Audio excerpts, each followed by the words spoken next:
Hello students, today we are going to discuss last topic of Indian economy. Today's last lecture on syllabus of Indian economy. Syllabus पे last lecture है, but बाकी हम practice अपनी continue रखेंगे, ठीक है? तो today जो हमने discuss करना है वो जो चाइना, पाकिस्तान, इंडिया की जो हम comparative study इसको कर रहे हैं, experience को study कर रहे हैं, तो आज हमने इसके demographic indicator की study करनी है. ये जो डेटा है आपके पास बुक्स में 2017 से लेके 2080 का है, एनसीईआरटी में 18 तक का है, तो उसी को हम कंसीडर करेंगे, ठीक है? उसके अकॉर्डिंग, डेटा के अकॉर्डिंग जो एस्टिमेटेड पॉपुलेशन है, जो एस्टिमेटेड पॉपुलेशन इंडिया की तो 1352 इन मिलियंस है, यानी कि इसके साथ हम 60 लगा दें तो 1352 मिलियंस.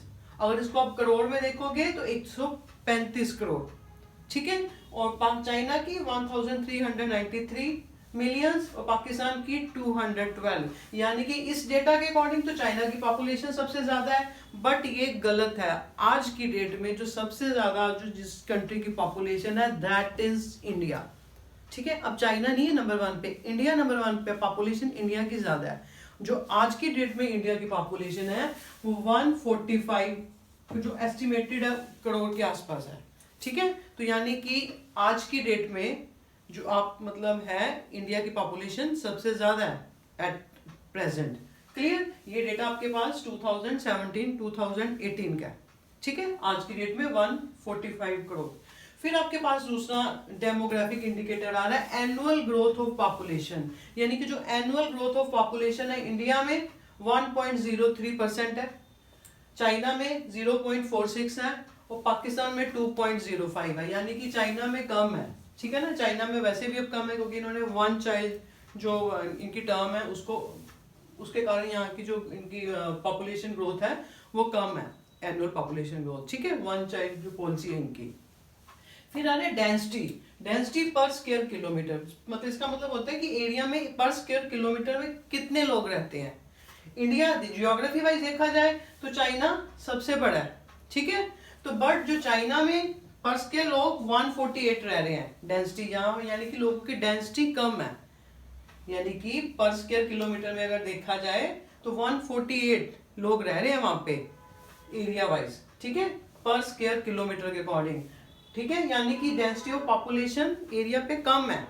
यहाँ पे इंडिया में 455 है पर स्क्वायर किलोमीटर, लोग कितने रह रहे हैं 455, और चाइना में देखो कितना यहाँ पे फर्क है, ठीक है ना? हालांकि ज्योग्राफी वाइज देखा जाए तो चाइना ना बड़ा है, ठीक है? पाकिस्तान 275. फिर सेक्स रेशियो आ रही है. सेक्स रेशियो का मतलब कितने लड़के और कितने मेल और फीमेल कितने बर्थ ले रहे हैं. जो इंडिया है अपने ये पर 1000 मेल्स के पीछे डाटा है, जो यानी कि जो इंडिया में है पर 1000 मेल के पीछे जो फीमेल है 294 फीमेल गर्ल्स चाइल्ड पैदा हो रही हैं, और जो चाइना में है 949 है और पाकिस्तान में 943 है. यानी कि ये जो हमारी रेशियो है सेक्स रेशियो, ये लड़कियां कम पैदा हो रही हैं, ये हमारी बैकवर्डनेस का इंडिकेटर है. अभी भी लड़कों को ज्यादा इंपॉर्टेंस दी जाती है, ठीक है, मेल बॉय चाइल्ड को. क्लियर? फिर आपके पास आ रहा है फर्टिलिटी रेट. फर्टिलिटी रेट का मतलब जो एक लेडी है, एक मतलब लेडी है वो कितने बच्चों को जन्म दे सकती है, ठीक है? उसकी फर्टिलिटी रेट क्या है. जो फर्टिलिटी रेट अपने इंडिया में है ये 2.2 है, ठीक है? ये आप कहोगे 2.2 क्यों है? क्योंकि ये एवरेज निकाली गई है, यानी कि अगर देखा जाए कि एवरेज एक लेडी यहाँ पे 2.2 बच्चों को जन्म दे सकती है. 2.2 पॉइंट में क्यों है? क्योंकि ये एवरेज निकाली गई है. क्लियर? और चाइना में क्या है फर्टिलिटी रेट 1.7, जो बट एक लेडी बच्चे को कितने बच्चों को बर्थ दे सकती है 1.7. 7 पॉइंट का मतलब एवरेज है, ये 3.6. क्लियर? फिर आ रहा है आपके पास अर्बेनाइजेशन. अर्बेनाइजेशन का मतलब होता है कि कितने लोग शहरों की तरफ जा रहे हैं. जो इंडिया है 34%, चाइना में सबसे ज्यादा है 59% और पाकिस्तान में 37, ठीक है? ये सारी आपको मेन बातें पता होनी चाहिए, ठीक है? यानी कि डेंसिटी ऑफ पॉपुलेशन चाइना में कम है, अर्बेनाइजेशन सबसे ज्यादा कहाँ पे है, चाइना में है. अगर तो डाटा पूरा याद है, क्योंकि सीधा डायरेक्ट क्वेश्चन आया था कि भाई डेमोग्राफिक इंडिकेटर पे पूरा आपको लिखना पड़ेगा. वो फिलअप्स में ट्रू फॉल्स में काफी क्वेश्चन बन जाते हैं, तो आपको क्लैरिटी होनी चाहिए. क्लियर है? सिंपली अब जो भी है पॉपुलेशन ग्रोथ रेट है सबसे ज्यादा कहाँ पे है पाकिस्तान है, या जो ज़्यादातर आपको कंपैरिजन इंडिया चाइना को तो पक्का पता होना चाहिए, ठीक है। फिर एस्टिमेटेड पॉपुलेशन, यानी कि एट प्रेजेंट इंडिया की जो एस्टिमेटेड पॉपुलेशन है 145 करोड़ है, ठीक है। ये आपके पास था डेमोग्राफिक इंडिकेटर। अब आपके पास आ रहे हैं indicator of human development. Human development, ये भी डाटा जो आपके पास है 2017 से 2019, ये सारे ह्यूमन डेवलपमेंट के इंडिकेटर्स हैं, ठीक है। अगर हमारी ह्यूमन डेवलपमेंट इंडिकेटर्स अच्छे हैं तो यानी कि एक इकोनॉमी ग्रोथ कर रही है।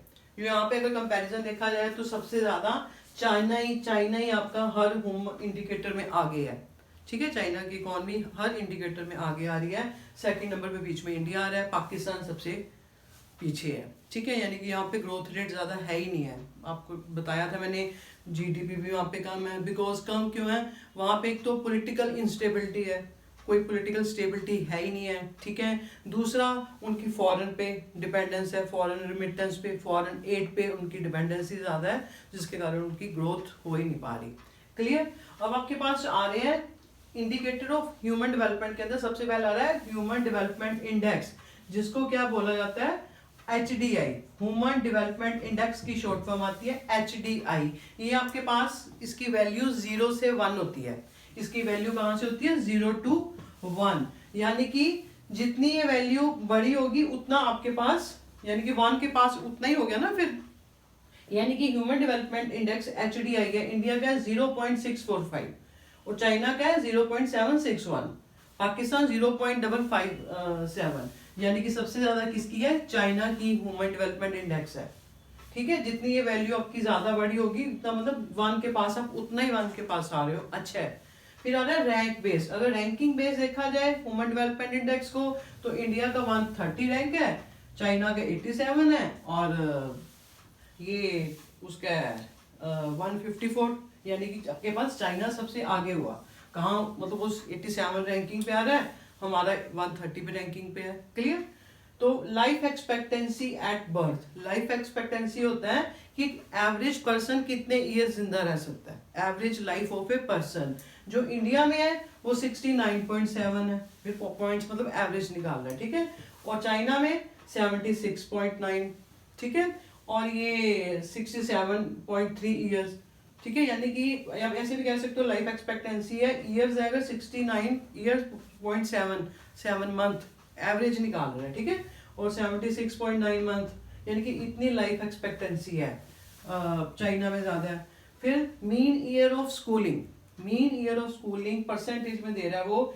एज कह रहा है या तो उनकी 15 है या अबव, यानी कि वो 15 से नीचे एज को कंसिडर नहीं कर रहा। मीन ईयर ऑफ स्कूलिंग में 15 से नीचे एज को कंसिडर नहीं कर रहा, यानी कि जो बच्चे जिनकी एज 15 ईयर है या इससे ज्यादा है, उनका मीन ईयर ऑफ स्कूलिंग कितना है? यहाँ पे अपने इंडिया में 6.5% है। 6.5% का मतलब है कि जो अगर एवरेज निकाली जाए 15 साल या उसके ऊपर बच्चों की, तो मतलब वो अपने एज मतलब 6 ईयर एंड 5 मंथ, यानी कि 6.5 साल ही स्कूल और जा पाते हैं, जो उनकी स्कूलिंग है। ये एक एवरेज निकाली गई है, यानी कि मे भी कोई ज़्यादा स्कूलिंग कई बार ले लेता है अपने अच्छे एनवायरनमेंट के कारण, किसी को कम मिलती है, ठीक है। पर एवरेज कितनी बन रही है? 6.5%, ठीक है, परसेंट मिल रही है। यानी कि जो बच्चे 15 एंड अबव हैं उनकी स्कूलिंग कितनी है? वो 6.5, यानी कि उनकी वो परसेंटेज है। यानी कि इसके बाद वो 6.5 ईयर जो स्कूल जा पा रहे हैं। क्लियर? तो चाइना में कितनी है? 8.1% और पाकिस्तान की 5.2, फिर चाइना आगे है। फिर आ रही है gross national income per capita in PPP term. ये मैंने आपको बताया था, जो ग्रोस नेशनल इनकम है, अगर हम कंपैरिजन करेंगे तो परचेजिंग पावर पैरिटी, पीपी को क्या बोला जाता है? परचेजिंग पावर पैरिटी, और यूएस के डॉलर में की जाती है इसको कन्वर्ट पहले। यानी कि मान लीजिए जो अपने इंडिया में रुपी है, पाकिस्तान में रुपी है, और चाइना की जो करेंसी यान है, ठीक है। तो ये सबकी वैल्यू अलग अलग है। जो हमने इंडिया में 1 रुपी में खरीद सकते हैं, पाकिस्तान में उसकी खरीदने की पावर और है हमारी 1 रुपी की, चाइना के 1 येन की पावर और है। तो इसको पहले एक सिमिलरिटी के लिए कन्वर्ट किया जाता है इंटरनेशनल करेंसी में, यूएस डॉलर में इसको कन्वर्ट किया जाता है, उसके बाद फिर निकाला जाता है, ठीक है। यानी कि gross national income per capita देखी जाए, यहाँ पे आपके पास आ रही है इंडिया में 6,681, ठीक है, ये डॉलर। और चाइना की 16,057 डॉलर, यानी कि यहाँ सबसे ज्यादा आ रही है आपके पास चाइना की। फिर आ रहा है percentage of people living below poverty line, poverty line के नीचे जो लोग कितने रह रहे हैं, ठीक है। ये 2011 का डाटा है। ये इंडिया का 21.9% लोग हैं जो पॉवर्टी लाइन के अभी भी नीचे हैं, यानी कि जिनको बेसिक जो फैसिलिटीज हैं लाइफ की, जो बेसिक नेसेसिटीज हैं वो पूरी नहीं कर पा रहे। चाइना में 1.7 है परसेंट, ये डेटा उनका 2012 के अकॉर्डिंग है। पाकिस्तान में 24.3 है। फिर आ रहा है infant mortality rate. Infant mortality rate का होता है ये पर 1000 के पीछे निकाला जाएगा, यानी कि जो इन्फेंट यानी कि below the age of 1 year कितने बच्चों की मतलब वो डेथ हो जाती है, below the age of 1 year infant mortality rate, यानी कि 29.9 जो बच्चे हैं 1000 के पीछे है उनकी बाय बर्थ या 1 ईयर से नीचे डेथ हो जाती है। 29.9 बच्चे हैं ये। अगर यानी कि ये हायर रेट है तो हमारी एक यानी कि मेडिकल फैसिलिटीज अवेलेबल नहीं है अच्छी, ठीक है। यानी कि चाइना में 7.7 है, ठीक है, और पाकिस्तान में तो और भी ज्यादा है, ठीक है। ये हमारी एक बैकवर्डनेस का इंडिकेटर है आ जाता है अगर हाई इन्फेंट मोर्टेलिटी रेट है। फिर मैटरनल मोर्टेलिटी रेट, यानी कि ये पर लैग के पीछे, यानी कि एक जो लेडी डिलीवरी के समय उसकी जब डेथ हो जाती है, मैटरनल मोर्टेलिटी रेट यानी कि कहने का मतलब जो डिलीवरी के समय जब लेडी की डेथ हो जाती है तो पर लैग के पीछे यानी कि 133 लेडीज की उस समय डेथ हो जाती है इंडिया में। और चाइना में 29 है और पाकिस्तान में 140 है, ठीक है। यानी कि फिर चाइना में अच्छा है, ठीक है ना, 29 फिर भी अच्छा तो नहीं है, मतलब 29 की तो डेथ हो ही जाती है, पर फिर भी नंबर वाइज देखा जाए तो काफी ग्रोस फर्क है।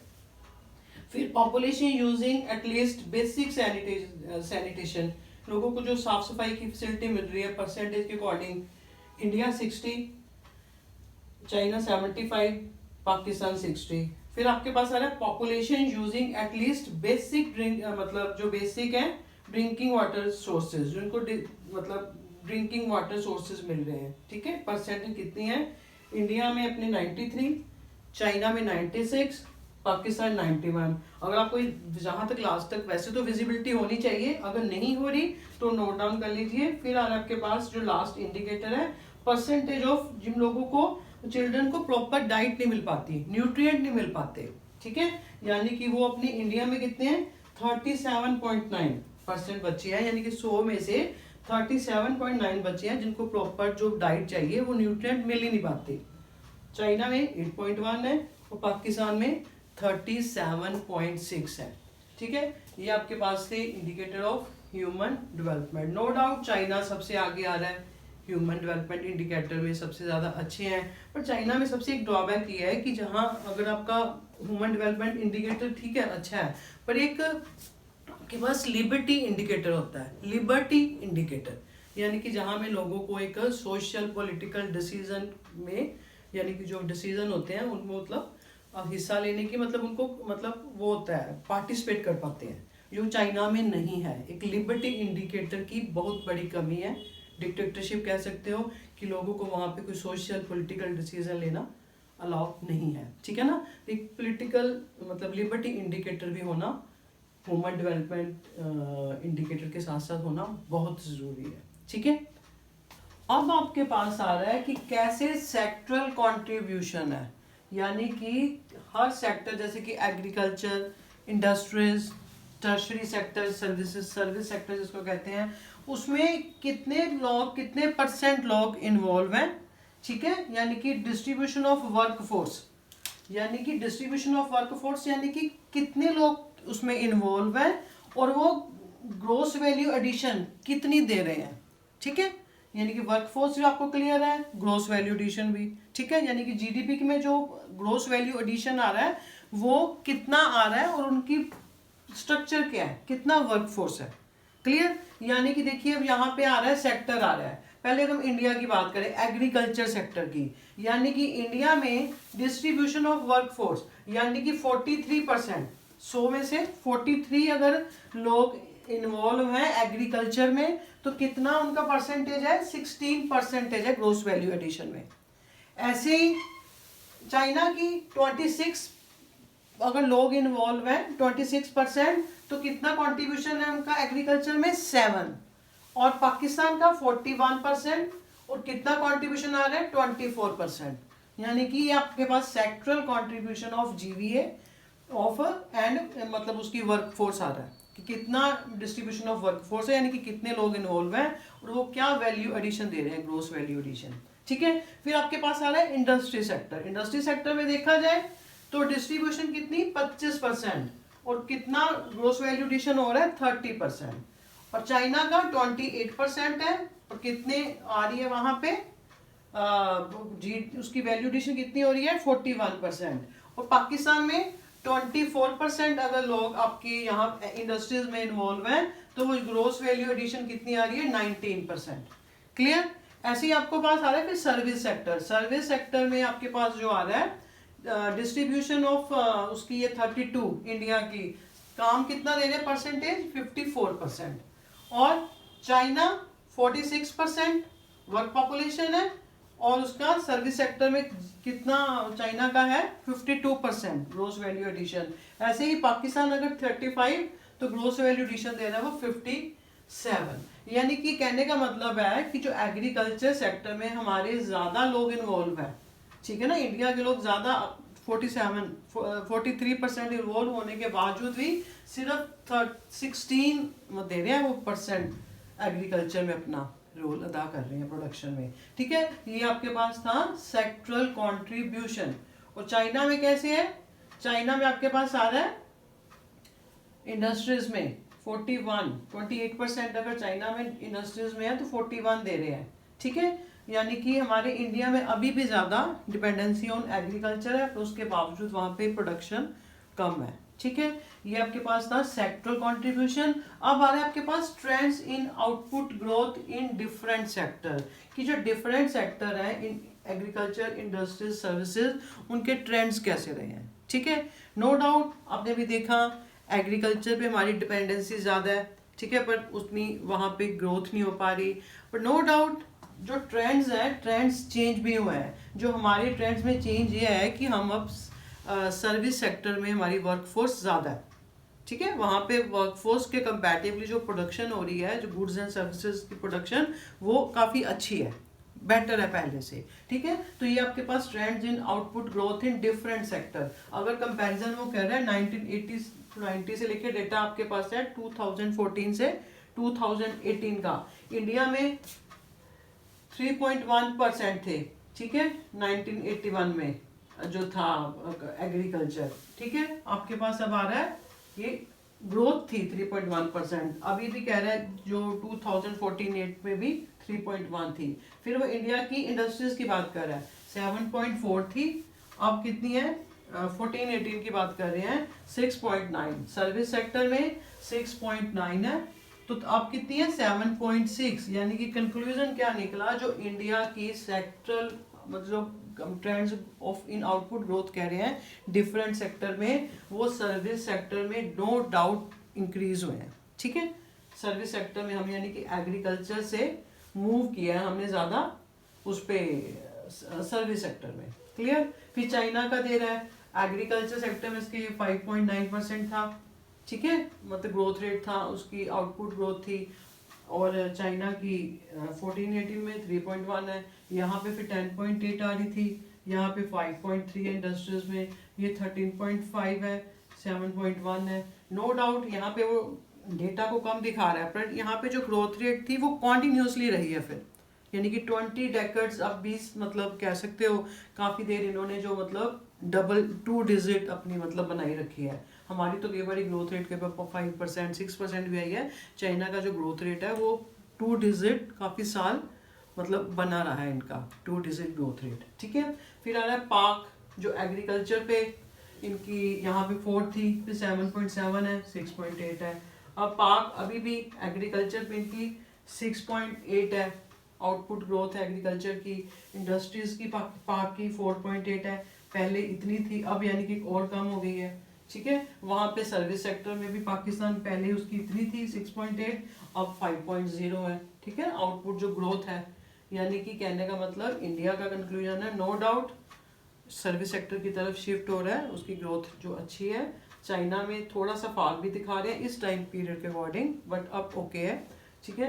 और पाक का भी आपको सारा ज़्यादा से ज़्यादा कंपैरिजन इंडिया चाइना का ही रखना है, ज़्यादा से ज़्यादा मतलब पाक को थोड़ा सा वो कर सकते हैं, बिकॉज हमें पता ही है इसका सब कुछ ही मतलब जो भी है काफ़ी ग्रोथ पीछे है। कंपैरिजन तो फिर बराबरी में आ गया ना इंडिया और चाइना का, ठीक है। नो डाउट चाइना आ गया, बराबरी मतलब पास हो कह सकते हैं इसको, ठीक है ना।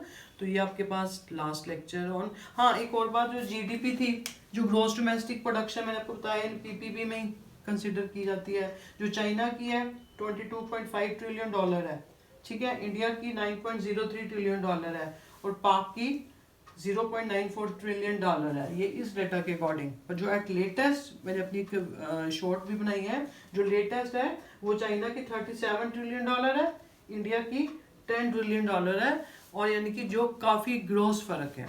क्यों फर्क है, इसके रीज़न आपके पास वही जो इनकी ग्रेट लीप फॉरवर्ड थी, कम्युन सिस्टम जो भी है, और जो भी था ड्यूल प्राइसिंग, ये सारे फैक्टर्स दैट्स मतलब वन चाइल्ड पॉलिसी जो अपनाई, सारे फैक्टर्स कहीं ना कहीं कंट्रीब्यूट कर रहे हैं इनकी जीडीपी जो है इतना जो ग्रोस फर्क है, ठीक है। इसको आप अच्छी तरह सुने लेक्चर को, फिर अपनी जो भी आपके पास बुक है एनसीईआरटी जो जिससे भी आप स्टडी कर रहे हो उसको गो थ्रू हो, फिर आपको 100% सारा टॉपिक क्लियर, फिर थोड़ी सी एनसीईआरटी के क्वेश्चंस की रिटन प्रैक्टिस करनी है।